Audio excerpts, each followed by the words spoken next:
بسم الله الرحمن الرحيم. الحمد لله فاطر السماوات والأرض جاعل الملائكة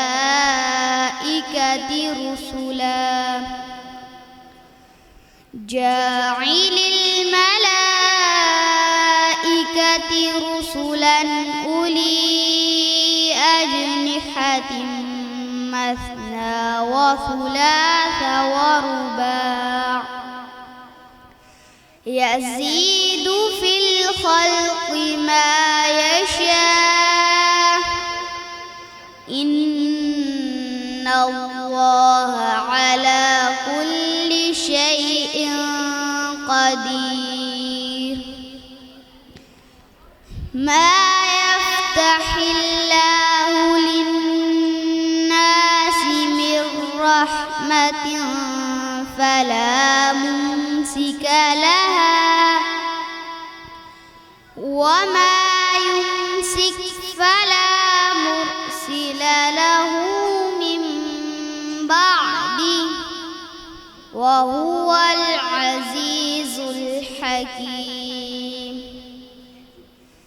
يا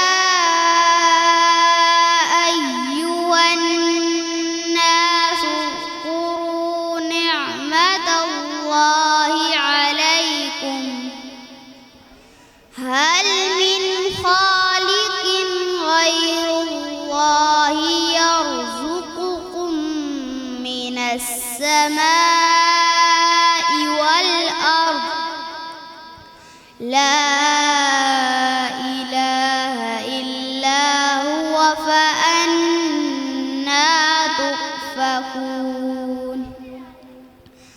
وإن يكذبوك فقد كذبت رسل من قبلك وإلى الله ترجع الأمور. يا أيها الناس إن وعد الله حق فلا تغرنكم الحياة الدنيا ولا يغرنكم بالله الغرور.